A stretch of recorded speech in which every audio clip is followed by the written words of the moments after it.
Tonight on First at 9 this Wednesday the 12th of June 2024. TikTok.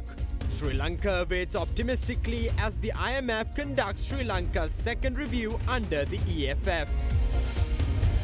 Decision time. Upcoming presidential election will determine the country's success or failure, says the president. Joining hands. Sri Lankan Foreign Minister calls on the BRICS and the Global South to collectively address climate change, the debt burden and food security. Cloaks and daggers. Committee of inquiry appointed to probe actions of intelligence services in the lead up to the Easter Sunday attack. ඔබේ විශ්වාසය දෙනු සෙන්සුරයින් දැන් ළඟම ඇති ෆාමසියෙන් ලබාගත හැක. This is Ada Derana First at 9. Live from Studio 24 in Colombo.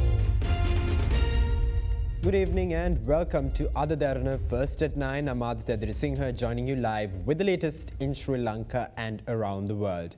Now in your top story this evening, the International Monetary Fund's Executive Board is scheduled to discuss Sri Lanka's second review of the Extended Fund Facility tonight.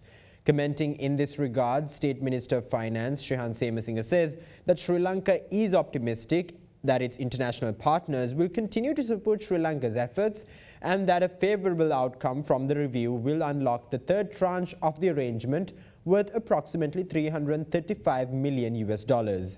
He also revealed that Sri Lanka is in the final steps of finalizing the international debt restructuring agreement with the continued support from its bilateral partners. In March this year, the IMF commenced second review of its $2.9 billion extended fund facility program for Sri Lanka, after which the third tranche amounting to around $330 million will be disbursed. Sri Lanka received the first tranche of the loan in March 2023 after the Executive Board approved the 48-month EFF program. The IMF Executive Board cleared the first review of Sri Lanka's bailout package in December last year, leading to the disbursement of the second tranche worth approximately $337 million. The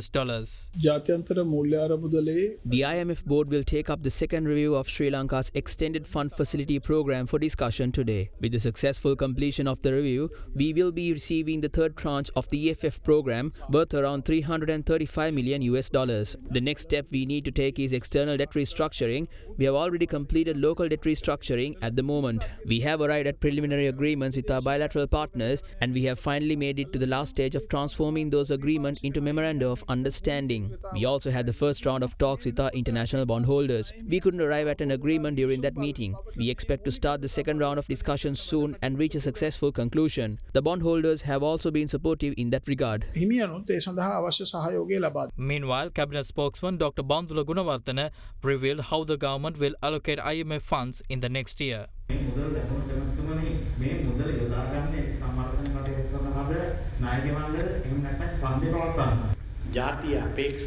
Ours and the nation's hope is to hear some good news tonight from Washington. After we receive those funds, we have made a decision on how these funds will be allocated in 2025. It has been estimated that the country will need to bridge a deficit of $5.018 billion to run its external sector. To bridge that deficit, the IMF will provide around $663 million under the EFF program. They have also agreed to provide $700 million as budgetary support in the coming year. Along with that, the World Bank has agreed to provide $400 million, while the Asian Development Bank will provide $300 million. We expect to obtain a loan facility of $3.655 billion from a lender. They have clearly outlined the conditions under which those funds could be disbursed. In 2027, we will have a foreign deficit of $3.91 billion. The IMF has promised to give $399 million and another $600 million as budgetary support for that year. The World Bank and the Asian Development Bank will provide $300 million each. There will also be a loan facility of $1.48 billion, which Sri Lanka will obtain. Even after securing all those funds, there will still be a deficit of $1.5 million in 2027. However, we will not be in a position to obtain a loan in 2027. By 2027, after following the program in place at the moment, we will be given the permission to issue an international development bond. From the bond issue, we expect to finance the $1.5 million needed. However, our foreign reserves must be at $14 billion by then. Less sugar, same great taste. From Melbourne. President Ranil Wickremesinghe asserts that the upcoming presidential election will determine the country's success or failure. Addressing an event yesterday, the head of state highlighted that those who make various promises ahead of elections lack a comprehensive program to move the country's economy forward.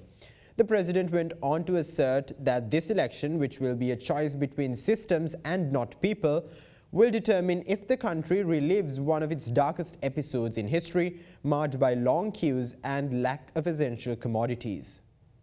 A dialogue on policy reforms was held in Pattanamulla yesterday for youth representatives of the Parliament's sectoral oversight committees. The event was held under the patronage of President Ranil Wickremesinghe. Sri Lanka never really had actual economic development. We had an import-dependent economy. When state coffers ran out of funds, we took on debt. We then failed to pay off our debt. No one was ready back then to speak the truth or assert that the country needed a change in how its economy operated. We made promises during election rallies and meetings. Whenever we tried to initiate new programs, some alleged that we were trying to sell the country off and bring in foreigners. In the end, we faced bankruptcy. In 2019, when President Gotabaya Rajapaksa took over, he reduced taxes. In 2015, during my tenure as Prime Minister, I had to implement tax hikes to meet the country's revenue needs. When taxes were reduced, state revenue dwindled. To make matters worse, the COVID-19 pandemic wreaked havoc at the time. Our most pressing need back then was to build up our foreign reserves. We needed $3 billion. However, nobody really spoke about it during the general election. Instead, they went on making promises, knowing very well that they cannot be kept. What ultimately happened was that those who kept making promises secured 224 seats in Parliament, while the UNP secured only 1 seat. In the face of overwhelming economic challenges, the government decided to withdraw itself from the helm. According to parliamentary traditions, the opposition should have then taken on the reins. However, the opposition leader did not take up that responsibility. The JVP also did not take up the responsibility. The failure of those parties to take up the country's responsibility clearly depicts the flawed nature of party politics. I took up that responsibility in the end. No one else was ready to take up the responsibility and solve the issues prevalent in the country at the time. We all know the issues grappling our country at the moment. I speak only of the solutions. The country's opposition leader and Anukumara Disanayaka had a month-long debate on how to debate. Ultimately, one showed up to debate while the other didn't. However, none of them have put forth a policy agenda on what they intend to do. They have not suggested any alternatives to the status quo. If no one is ready to take up the responsibility of your future, then you will have to take on the reins yourselves. ඔබතුමා ජනාධිපති මැතිවරණයක පෙරදුනොත් ඔබතුමාගේ ගොඩනගන්න තියෙන සංකල්පය ගෙන යන්න පිරිසක් කරේ මොනවාට නායකත්වය දෙන්න කවුරු හරි ඉන්නවද කියන එක තමයි එතුමාගේ ප්‍රශ්නයක් වෙන්නේ. මම හිතන්නේ මේ මැතිවරණයේ තියෙන්නේ රට. This election will decide if the country wins or loses. We have presented an economic program after extensive deliberations with the IMF. What will happen if we fail to meet the benchmarks outlined therein? Who will give us foreign reserves? We will run out of fuel and medicines once again. There will also be long queues again. The choice in the upcoming election will not be between two heads. It will be a choice between systems. The decision you will have to make is if you want this system to continue. If you want the economy to collapse once again, for the dollar to hit 400 rupees, for sheds to run out of fuel, or for the country to be without medicine, fertilizer and foreign reserves, then vote the others into office. Some claim that they will amend the IMF agreement in place at the moment after negotiations with the global lender. But the IMF has clearly stated that they will not change the prevailing agreement. Now, when the time comes for me to authorize the agreement next month, should I sign it? Should I not authorize a deal that will bring the country out of bankruptcy? These are your problems, not mine. Think of your future and take a decision. Crunchy goodness for hunger on the go. Minister of Foreign Affairs, President's Council Ali Sabri says that the BRICS and the Global South should collectively address the global challenges of climate change, debt burden and food security. Delivering his statement at the BRICS Foreign Ministers meeting, the Foreign Minister highlighted that the voices and interests of emerging economies and developing nations must be fully integrated into the decision-making processes of international institutions. By promoting inclusive multilateralism, BRICS and the Global South can address global challenges more effectively and equitably. The Global South has a greater role to play in addressing some of the most pressing issues of our time: the climate challenge, the debt burden, and the food security. These challenges are interconnected and require a coordinated, multifaceted approach. Climate change disproportionately affects the Global South, threatening our ecosystem, economies, and communities. BRICS and the Global South must lead the way in promoting renewable energy, enhancing climate resilience, and advocating for climate justice. The debt burden hampers development efforts and exacerbates poverty. Through innovative financial instruments and cooperative frameworks, we can work towards debt relief and sustainable economic growth. Food security is a fundamental human right, yet millions in the Global South face chronic hunger. By investing in sustainable agriculture, improving supply chain, and enhanced food system, we can ensure that all our people have access to nutritious and sufficient food. Sustainable development is not merely a goal, it is an imperative for our shared future. The Global South, rich in cultural and ecological diversity, faces a unique development challenges and opportunities. As nations committed to the United Nations 2030 Agenda for Sustainable Development, we must prioritize the eradication of poverty, the promotion of education, and the protection of our environment. By fostering cooperation in technology transfer, renewable energy, and climate resilience, we can advance sustainable development that benefits all, particularly the most vulnerable amongst us, and geopolitical conflicts. The expanded BRICS coalition has the potential to play a pivotal role in enhancing global security by promoting dialogue, conflict resolution, and cooperation in addressing transnational threats such as terrorism, cybercrime, and pandemics. Through our collective strength, we can contribute to a security architecture that is inclusive, resilient, and responsive to the needs of all nations. President Ranil Wickremesinghe has appointed a committee of inquiry to investigate the actions taken by the State Intelligence Service, the Chief of National Intelligence and other relevant authorities concerning prior intelligence received pertaining to the bomb attacks on the 21st of April 2019. This decision follows the findings of the final report of the Commission of Inquiry dated the 31st of January 2021, which highlighted that Indian intelligence agencies and other sources had provided advanced warnings about the impending attack. The Committee of Inquiry, which will be chaired by retired High Court Judge A.N.J. Dialvis, includes Sri Lanka Administrative Service Special Grade Officer K.N.K. Somaratne and Senior Attorney at Law W.M.A. N. Nishen. The President's office stated that the committee's mandate includes examining whether adequate actions and measures were taken by the State Intelligence Service, the Chief of National Intelligence, and other relevant authorities based on prior intelligence and evaluating the sufficiency of the measures taken by the authorities. Additionally, the committee will investigate the circumstances surrounding the Directorate of Military Intelligence initial suspicion that the killing of 2 police officers in Vaunuthiu on the 30th of November 2018 was connected to the LTTE. That suspicion was held for 4 months before suspects with alleged links to the National Tawhid Jamaat were identified. Further, a compact list containing the final report of the Commission of Inquiry onto the Easter Sunday bombings has been provided to the committee. The PMD stated that the President has authorized the committee to inquire about relevant officials and examine pertinent documents to thoroughly investigate these matters. Senior Assistant Secretary to the President Sarathanjali Manoharan will serve as the Secretary to the Committee of Inquiry. The President's office added that the committee is expected to submit its report, including findings and recommendations, to the President by 15th of September this year.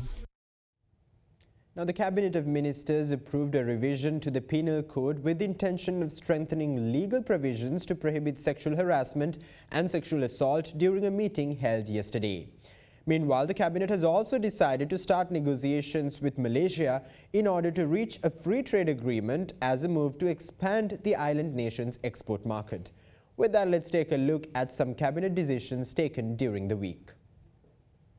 Cabinet of Ministers have approved the decision to start discussions with Malaysia with hopes of reaching a free trade agreement between the two nations in the future. The decision comes as the authorities have identified the need to diversify exports and expand Sri Lanka's market access. Malaysia, Sri Lanka's 34th export destination, is a key member of ASEAN and the Regional Comprehensive Economic Partnership, and in the year 2023, the total value of exports to Malaysia was $58.3 million.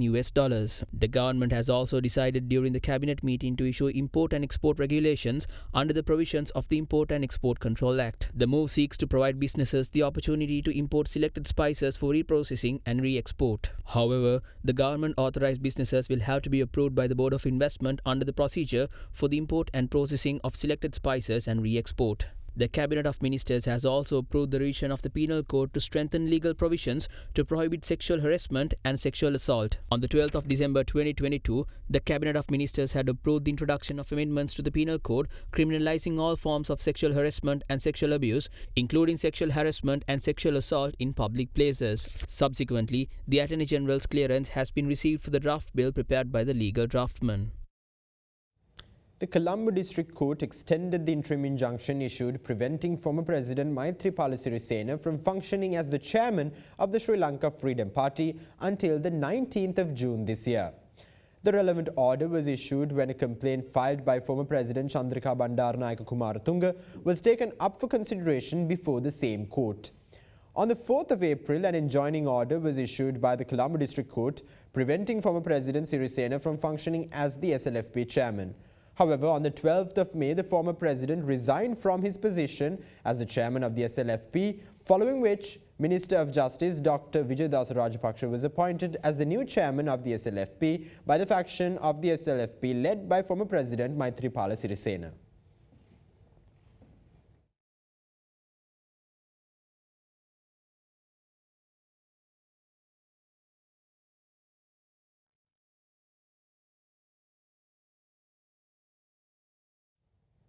Now in other local news, a protest action centered around 100 zonal education officers was launched this afternoon by the Ceylon Teachers Union over several demands.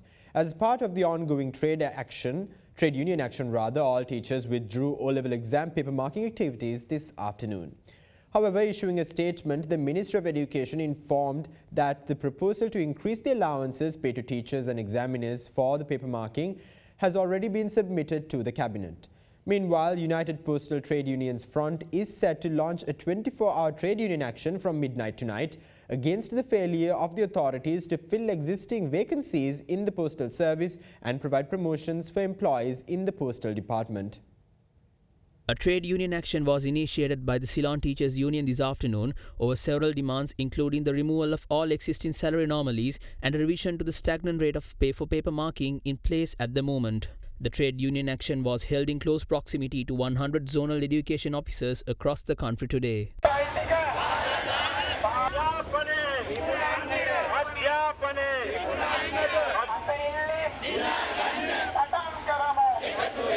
As a part of the ongoing trade union action, the Ceylon Teachers Union withdrew from evaluating O-level exam answer sheets this afternoon.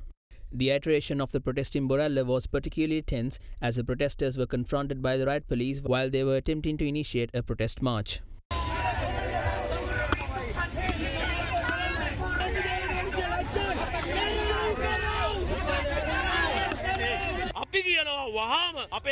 We will launch a trade union action in Colombo on the 26th if the government fails to meet our demands, which include the removal of all salary anomalies. We have organized an island-wide strike actions today to show the seriousness of these issues to this government and the officials in charge. However, the National Collective Against Teachers and Principals' Salary Disparities did not join the trade union action today. Against this backdrop, the Minister of Education issued a statement today informing that the proposal to increase the allowances paid to teachers and examiners for the paper evaluations has already been submitted to the Cabinet. The Education Ministry further notified that the report of the committee appointed for the particular purpose is to be received by the 14th of this month. The increase in allowances will be provided after presenting the relevant report during the next Cabinet meeting.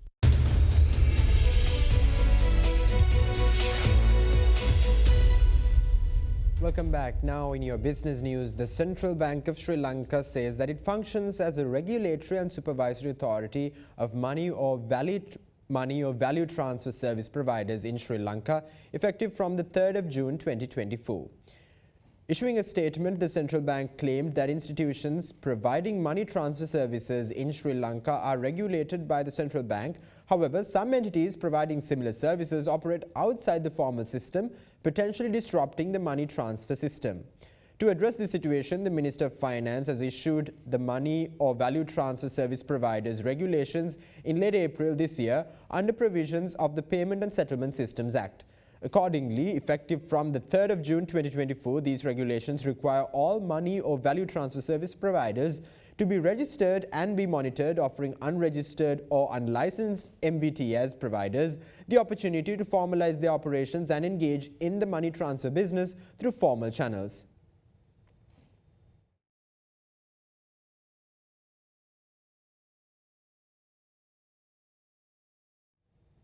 Meanwhile, the Colombo Stock Exchange closed in red today. The Colombo Stock Exchange all-share price index closed down 0.03% to settle at 12,390 points. Trading volume on the ASPR reduced to 65.8 million shares from 95.5 million shares in the previous session. High net worth and institutional investor participation was noted in Commercial Bank, Hat National Bank and John Keel's holdings. The S&P Sri Lanka 20 meanwhile edged down 0.05% to end at 3,686 points. The equity market's turnover decreased to 1.65 billion rupees from 3.73 billion rupees in the previous session.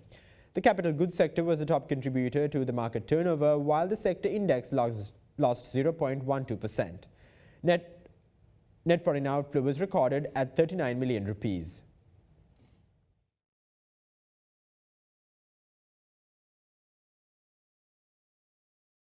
Up next, we have Minal Wickremagey from Capital Alliance Limited with some thoughts on the current status of the economy of the country in our next segment, Economic Outlook.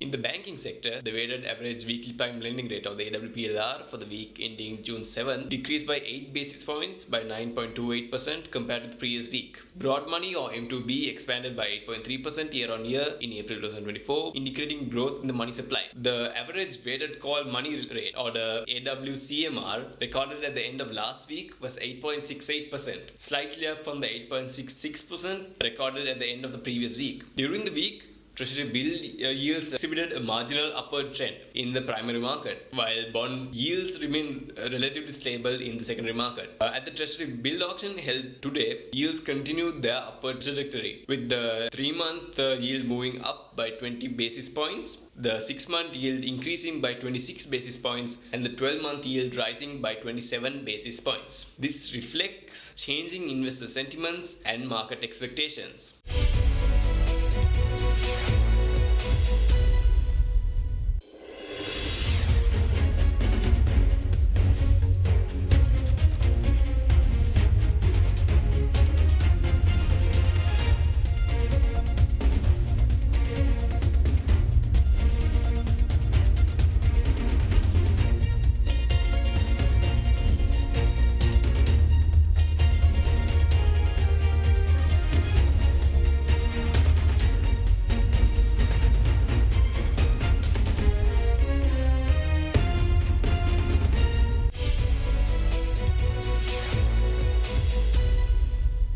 Welcome back. Now let's take a look at some corporate news in brief.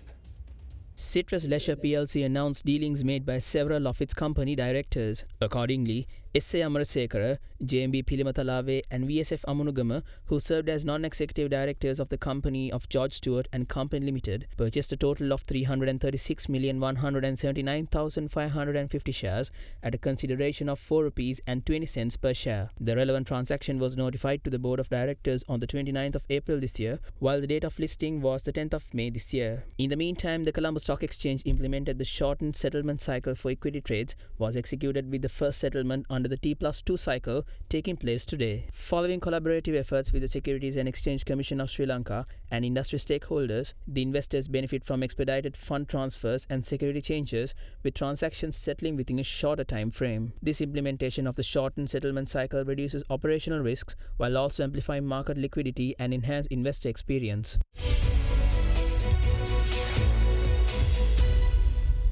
That's all the news we have for you tonight. Thank you. Have a great night.